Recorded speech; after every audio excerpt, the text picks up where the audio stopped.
평안하게 잘 지내셨는지요? 파란 가을 하늘을 보니 정말로 세월이 많이 지났음을 보게 됩니다. 오늘도 하나님의 성실하심을 따라서 하나님 앞에 나아가겠습니다. 우리 사도신경으로 우리의 신앙을 하나님께 고백하겠습니다. 나는 전능하신 아버지 하나님 천지의 창조주를 믿습니다. 나는 그의 유일하신 아들 우리 주 예수 그리스도를 믿습니다. 그는 성령으로 잉태되어 동정녀 마리에게서 나시고 본디오 빌라도에게 고난을 받아 십자가에 못 박혀 죽으시고 장사된 지 사흘 만에 죽은 자 가운데서 다시 살아나셨으며 하늘에 오르시어 전능하신 아버지 하나님 우편에 앉아 계시다가 거기로부터 살아있는 자와 죽은 자를 심판하러 오십니다. 나는 성령을 믿으며 거룩한 공교회와 성도의 교제와 죄를 용서받는 것과 몸의 부활과 영생을 믿습니다. 아멘. 찬송가 259장으로 하나님을 찬양하겠습니다. 찬송가 259장 예수 십자가에 흘린 피로써 함께 찬양하시겠습니다.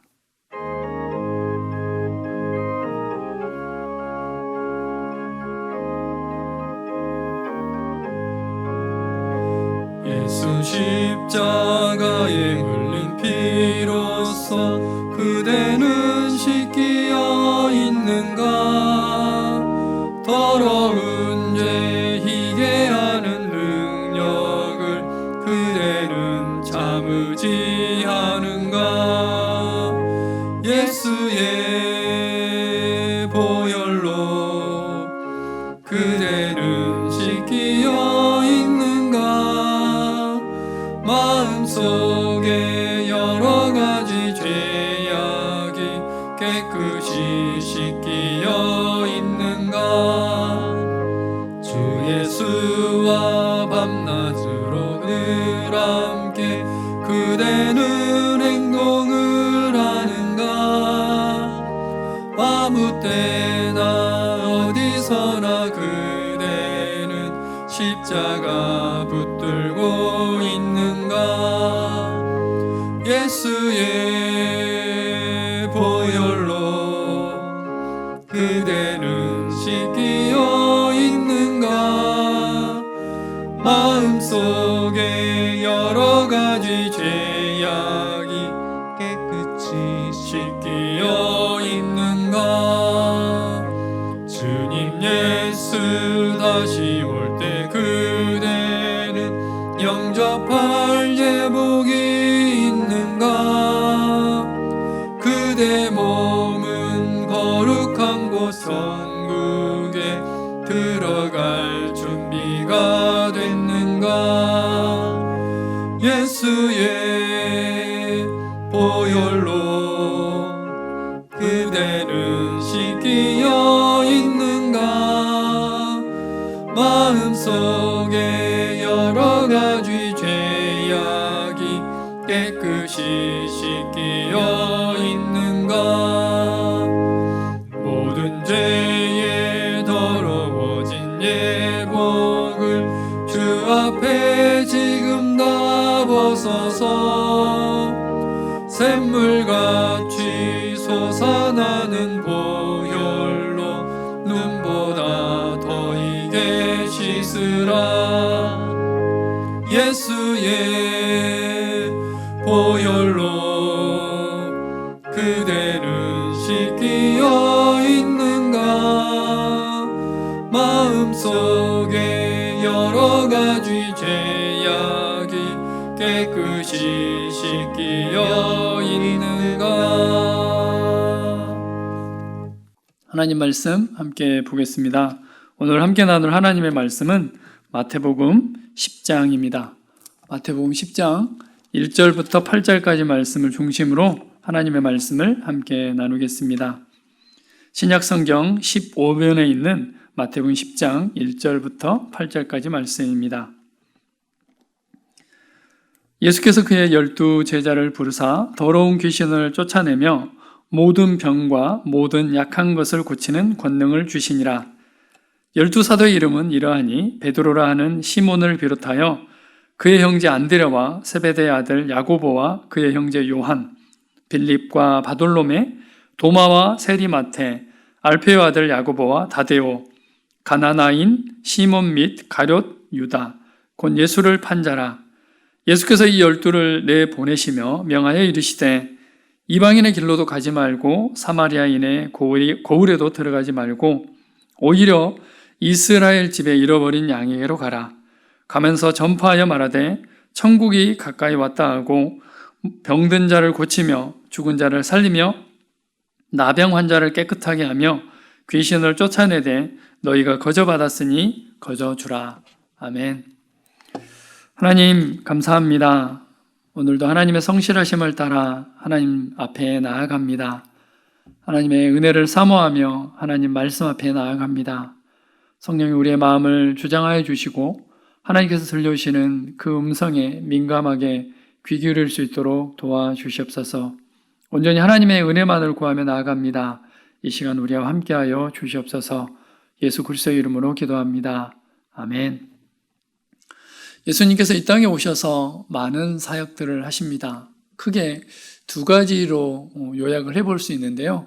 하나는 예수 그리스도의 구속 사역입니다. 십자가를 비롯해서 성육신, 십자가, 부활, 승천에서 그 구속 사역을 완성하시는 것이 바로 예수님의 사역이었습니다.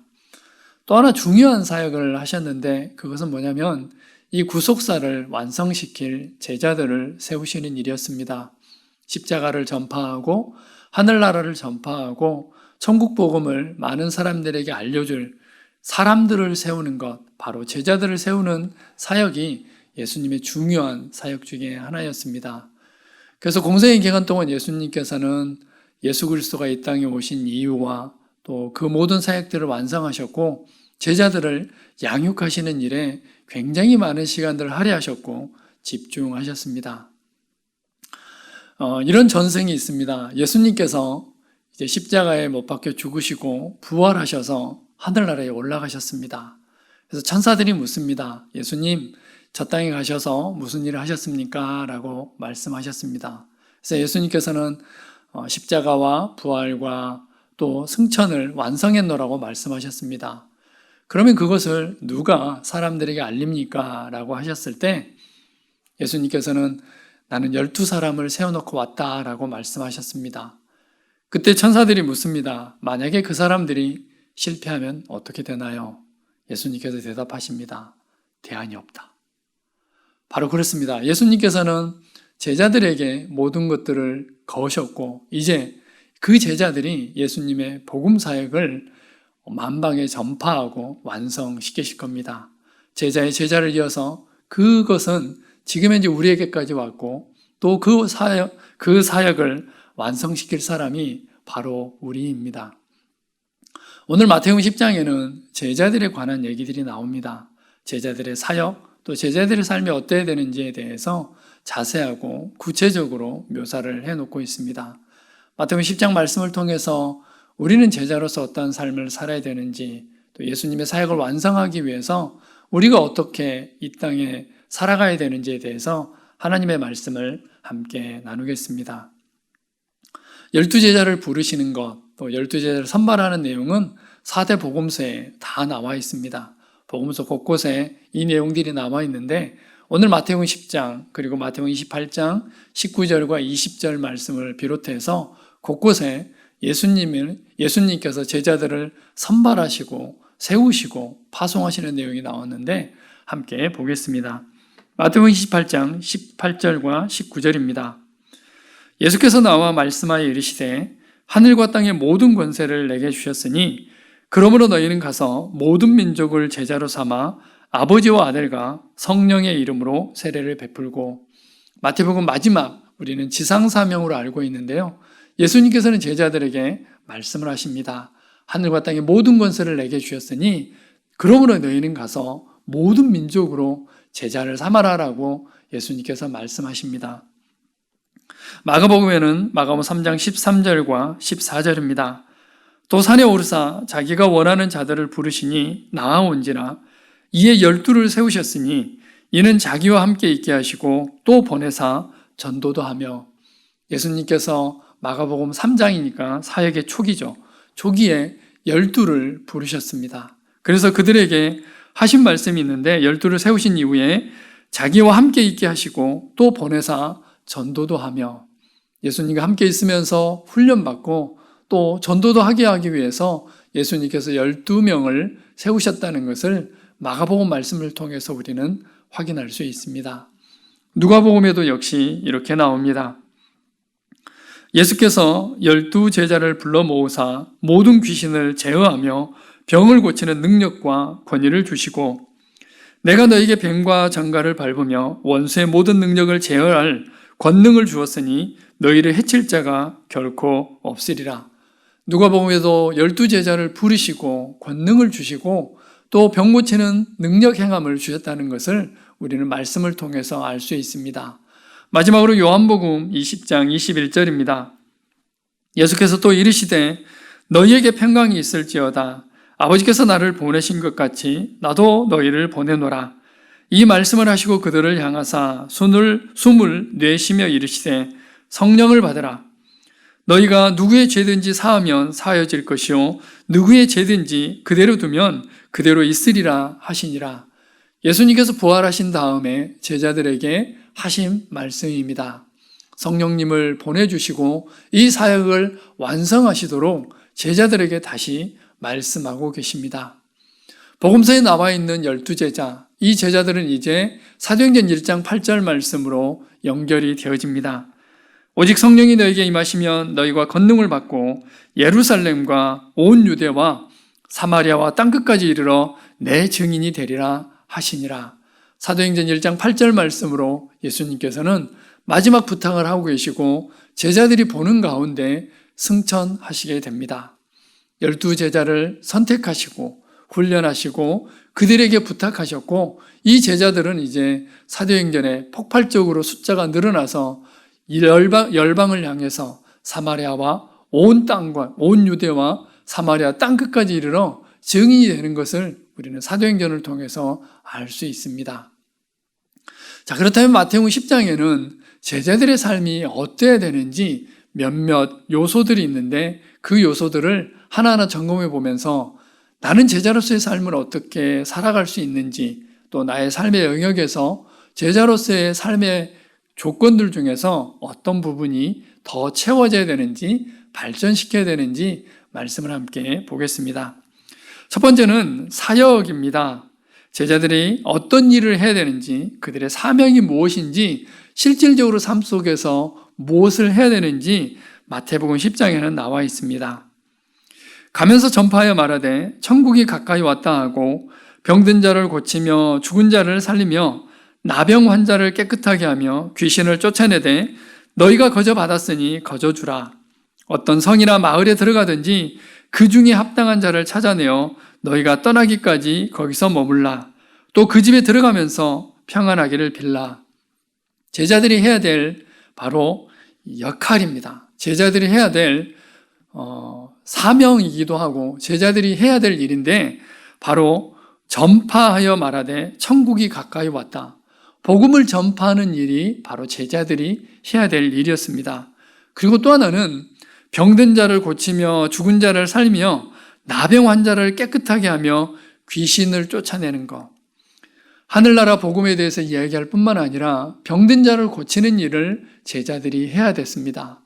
또 하나는 그 집에 들어가면서 평안하기를 빌라. 간략하게 요약을 하면 복음을 전파하고 병든 자를 고치고 또 만나는 사람들마다 평안을 빌어주는 일, 이것이 바로 제자들이 실제 삶 속에서 행해야 될 일이었습니다. 어떤 역할을 해야 되는지, 또 이 세상을 살아가면서 제자들이 무엇을 해야 되는지를 구체적으로 묘사를 해내고 있습니다. 제자들이 해야 될 일이 바로 이 일이었습니다. 제자들의 재정 원칙에 대해서도 나와 있습니다. 이 복음 전파를 하는데 이 땅을 살아가면서 그들이 가지고 있어야 될 재정 원칙을 예수님께서는 말씀하셨는데요. 너희 전대에 금이나 은이나 동을 가지지 말고 여행을 위하여 배낭이나 두벌 옷이나 신이나 지팡이를 가지지 말라. 이는 일꾼이 자기의 먹을 것 받는 것이 마땅함이라. 우리는 마태복음 6장 33절을 너무나 잘 알고 있습니다. 너희는 먼저 그의 나라와 그의 의를 구하라. 그리하면 이 모든 것을 너에게 더하시리라. 무엇을 먹을까, 무엇을 마실까 걱정하지 마라. 이것은 이방인들이 걱정하는 것이고 예수님께서 너희의 모든 필요를 다 채우실 것이라고 약속하고 계십니다. 제자들의 재정 원칙입니다. 제자들은 두 벌 옷을 가져서는 안 됐습니다. 이 두 벌 옷은 그때 당시 부자들이 일부러 부를 과시하기 위해서 두 벌 옷을 가지고 있고 두 벌 옷을 입었다는 전승이 있습니다. 부자로서 삶을 사는 것이 아니라 모든 필요를 하나님께 맡기고 하나님의 공급하심을 믿고 따라가야 되는 것이 제자들의 재정 원칙이었습니다. 하나님의 복음을 전하고 또 병든 사람을 고치고 다른 사람의 평안을 빌 때 결코 그들에게 필요를 채움받지 말라는 것이 바로 제자들의 재정 원칙이었습니다. 자, 그렇다면 천국 복음을 전하고 또 병을 고쳐주고 평안을 빌어주고 또 그들에게 필요를 구하지 않는데 그렇다면 너무나 존경받고 사랑받아야 되는 것이 제자들의 삶이 아닐까 싶습니다. 그러나 이 복음을 전파한 제자들의 삶에는 존경과 사랑이 아니라 핍박과 미움이 올 것을 예수님께서는 말씀하셨습니다. 복음 전파의 대가입니다. 바로 핍박과 미움인데요. 마태복음 10장 16절입니다. 보라 내가 너희를 보냄이 양을 이리 가운데로 보낸과 같도다. 그러므로 너희는 뱀같이 지혜롭고 비둘기같이 순결하라. 사람들을 삼가라. 그들이 너희를 공에 넘겨주겠고 그들의 회당에서 채찍질하리라. 장차 형제가 형제를 아버지가 자식을 죽는 데에 내주며 자식들이 부모를 대적하여 죽게 하리라. 또 너희가 내 이름으로 말미암아 모든 사람에게 미움을 받을 것이나 끝까지 견디는 자는 구원을 얻으리라. 우리는 이것을 실제로 복음을 전해보면 너무나 쉽게 체감하게 됩니다. 사람들을 만났을 때 좋은 얘기를 해주면 그냥 잘 듣습니다. 그러다가 하나님의 나라에 대해서, 복음에 대해서, 죄사함에 대해서 이야기를 하면 이 사람들의 태도가 돌변하게 됩니다. 추석이 얼마 멀지 않았는데 가족들끼리 모여도 역시 마찬가지입니다. 우리가 당하지 않아야 되는 일들을 예수님 믿는 것 때문에, 교회 다닌다는 것 때문에 이유도 없이 또 미움을 받게 되고 핍박을 받게 되고 조롱을 받게 되는 것을 우리는 경험하게 됩니다. 상식적으로 생각하면 도저히 이해가 되지 않습니다. 값없이 또 아무런 대가 없이 천국 복음을 얘기했고 영원한 하늘나라에 대해서 얘기하고 또 그 사람을 위해서 기도해 줬고 그에게 평안을 빌어줬는데 돌아오는 대가는 핍박이고 미움이고 조롱이고 좋지 않은 대우를 받게 되는 것을 볼 수 있습니다. 그런데 예수님께서는 이 부분에 대해서 미리 말씀하셨습니다. 제자들의 삶이 바로 미움이고 핍박이고 또 존경과 사랑보다는 바로 이런 대우를 받게 될 것이라고 말씀하셨습니다. 너희가 내 이름으로 말미암아 모든 사람에게 미움을 받을 것이다 라고 예수님께서는 우리에게 말씀하셨습니다. 이것이 바로 제자의 삶입니다. 혹시 주변 사람들에게, 친척들에게, 가족들에게 미움을 받고 있거나 핍박을 받고 있다면 우리가 제대로 제자의 삶을 살고 있다는 것을 확인할 수 있습니다. 그래서 예수님께서는 우리에게 말씀하십니다. 몸은 죽여도 영혼은 능히 죽이지 못하는 자들을 두려워하지 말고 오직 몸과 영혼을 능히 지옥에 멸하실 수 있는 이를 두려워하라. 두려워하지 말라. 너희는 많은 참새보다 귀하니라. 예수님께서 우리를 보호하시고 예수님께서 우리를 살피시고 예수님께서 우리의 모든 것들을 책임져 주시겠다고 다시 한번 약속하고 계십니다. 제자의 삶. 이제 마지막 요건이 있는데 그것은 바로 우선순위입니다. 앞에 있는 세 가지 삶을 살다 보면 우리는 우선순위를 놓칠 수 있습니다. 때로는 제자의 삶이 힘들어서 세상과 타협할 수도 있고 때로는 제자의 삶을 살아가는 데 있어서 우선순위를 타협할 수도 있는데 예수님께서는 분명하고 명확하게 말씀하십니다. 삶의 최우선순위가 예수님이 되어야 된다는 것을 말씀하십니다. 마태복음 10장 37절입니다. 아버지나 어머니를 나보다 더 사랑하는 자는 내게 합당하지 아니하고 아들이나 딸을 나보다 더 사랑하는 자도 내게 합당하지 아니하며 또 자기 십자가를 지고 나를 따르지 않는 자도 내게 합당하지 아니하리라. 제자의 삶, 값없이 대가 없이 복음을 전파하고 다른 사람을 위해서 기도하고 평안을 빌어주고 또 모든 필요를 예수님께로부터 채움을 받고 핍박과 미움을 받는 것을 더 지나서 늘 우리의 삶의 최우선순위가 하나님께 있어야 됨을 예수님께서는 말씀하셨습니다. 마태복음 10장 37절과 38절에는 우리의 우선순위를 빼앗갈 수 있는 요건이 있습니다. 그것은 바로 가족인데, 가족보다, 예수님보다 가족을 더 사랑하면 제자의 삶에 합당하지 않다라고 예수님께서는 말씀하십니다. 어떤 상황과 어떤 여건에서도 우리의 삶의 최우선순위가 바로 예수님이셔야 됨을, 하늘나라여야 됨을 예수님께서는 다시 한번 말씀하고 있습니다. 마태복음 10장을 묵상하면서 참 개인적으로 자괴감에 빠지게 됩니다. 제자들은 이런 것들을, 이런 삶을 살아냈는데 과연 나는 어떻게 삶을 살고 있는지 돌아보게 됩니다. 가장 첫 번째, 마태복음 10장 1절에 나와 있는 예수께서 그의 12제자를 부르사 더러운 귀신을 쫓아내며 모든 병과 모든 약한 것을 고치는 권능을 주시니라. 나에게는 이런 권능이 있을까? 손을 얹으면 병이 고쳐지게 되고 귀신이 쫓겨나고 또 모든 약한 것을 고치는 그런 권능이 나에게 있는가라는 질문을 해보게 됐습니다. 우리가 쉽게 얘기하는 신유의 인사인데요. 많은 사람들이 이 부분에 좌절을 하게 됩니다.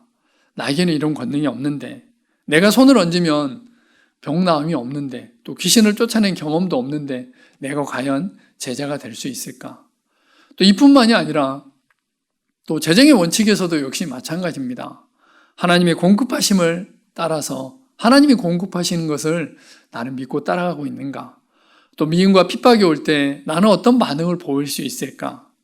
또 나의 최우선순위는 가족이 아니라, 내가 생각하는 그 어떤 것이 아니라 하나님이 최우선순위가 되고 있는가라는 것을 가만히 묵상하면서 질문을 해보게 됐습니다.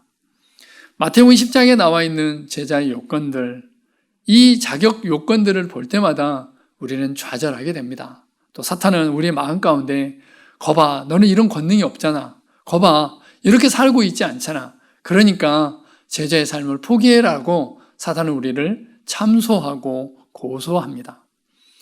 그러나 그렇지 않습니다. 예수님께서는 제자들을 보내시면서 이런 권능을 주시기도 하고 또 여러 가지 자격 요건을 말씀하셨지만 실질적으로 제자들도 처음부터 이렇게 삶을 살지 않았다는 것입니다. 우리는 성경상에서 제자들이 병 고치는 것을 실패하는 걸 우리는 너무나 잘 알고 있습니다. 예수님과 함께했던, 예수님께서 직접 그렇게 파송하실 때 그런 권능을 주셨던 제자들도 실제 삶의 현장에서 그렇지 못했다는 것을 우리는 너무나 잘 알고 있습니다. 마태복음 10장에 나와 있는 수준, 제자들의 삶의 수준을 다시 한번 묵상해 보게 됩니다. 그 수준은 우리에게 좌절하라고 주신 것이 아니라 그 수준을 향해서 방향성을 설정하고 끊임없이 우리의 삶 속에서 그렇게 살라라고 예수님께서는 우리에게 격려하고 계십니다. 복음을 전하고 또 병든 사람, 아픈 사람들을 위해서 기도하고 평안을 빌고 또 일용할 양식을 하나님 앞에 구하고 미움과 핍박이 있을 때 겸허히 담대히 하나님을 바라보면서 참아내고 또 실패할 수도 있고 또 실수할 수도 있지만 끊임없이 우리의 삶의 최우선순위가 예수님이 되고 하나님의 나라가 되고 구속사가 되어지는 삶, 우리의 인생의 방향성을 이쪽으로 향해 가는 것, 이것이 바로 제자의 삶입니다. 아마 평생 살아가면서 우리는 이 삶을 살지 못할 수도 있습니다. 그러나 그 부족한 영역을 하나님께서 채워주시고 영원한 하늘나라에 갔을 때 우리에게 거기에 합당한 대가를, 합당한 상급을 하나님께서는 우리에게 약속하셨습니다. 오늘 하루도 제자로서의 삶을 살아가기를 원합니다. 아니, 오늘 하루뿐만 아니라 우리의 평생의 삶이 제자로서의 삶을 살아가기를 원합니다. 때로는 넘어지고 때로는 실수할 수도 있지만 예수님께서 그런 삶을 살라라고 우리에게 말씀하셨으니까 제자로서의 삶을 살아가고 또 영원한 하늘나라를 소망하면서 이 땅을 살아내고 또 지금 현재의 삶을 살아내는 우리의 모든 삶이 되기를 간절히 소망합니다. 하나님 감사합니다. 우리를 제자로 불러주셔서 감사합니다.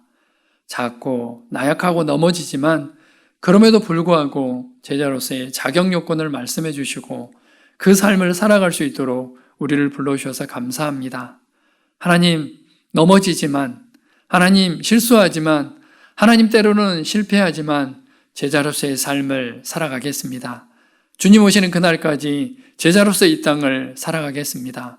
우리를 붙들어 주시고 오늘 하루도 넉넉하게 승리할 수 있도록 우리의 삶 가운데 은혜와 긍휼을 베풀어 주시옵소서.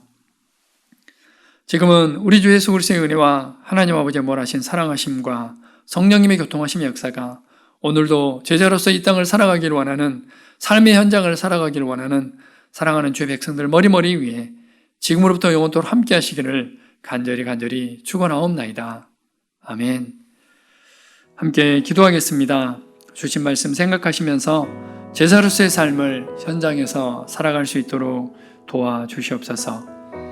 코로나 상황 가운데 영적인 활력과 생활의 활력을 위해서 함께 기도하겠습니다. 특별히 주변에 있는 어려움 가운데 있는 성도들을 위해서 함께 기도하겠습니다.